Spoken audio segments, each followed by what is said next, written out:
ජීවිතයක් කියලා කියන්නේත් හරියට වතුර වගේ. ඔබ වතුර මොන දෙයකට දැම්මත් ඒකේ ස්ථානයට අනුව ඇඩැප්ට් වෙනවා.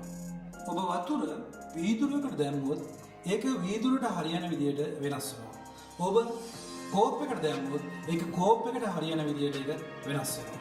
නමුත් ඒ වතුර මොන තැනකට හැලුවත් මොන තැනකට දැම්මත් ඒක ඒ ස්ථානයට හරියන විදියට ඒක හැඩ ගැහෙනවා සහ වෙනස් වෙනවා.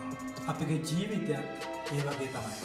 අපිට එන්න ඕනම ප්‍රශ්නයකදී ඕනම අභියෝගයකට අපි මුහුණ දෙන්න ඕන. අපිට ඒක පැනලා යන්න බෑ. අමාරුම අවස්ථාවවලදී අපිට හිතෙයි මීට වඩා හොඳයි මැරලා යන එක. ජීවත් වෙනවට වඩා මැරණ එක සැපයි කියලා ඔබට හිතෙයි. ඉතින් යාළුවනේ ජීවිතේ විනාශ කරගන්න, ජීවිතේ නැති කරගන්න මැරෙන්න හරි ලේසි. නමුත් ඔබට එන අභියෝග, ඔබට එන ප්‍රශ්න, ඔබට එන කරදර වලට මුහුණ දෙන එක තමයි අමාරුම දේ. නමුත් ඔබ ඒකට මුහුණ දුන්නොත් ඔබට හිතා ගන්නටත් බැරි වෙන විදිහට ඔබගේ ජීවිතේ ජයග්‍රහණයක් ඔබේ ඉදිරියේ තිබෙනවා. ඒ කෙරෙහි විතරක් ඔබ අවධානය දෙන්න. ඔබට අනිවාර්යයෙන්ම ජය නියතයි. God bless you.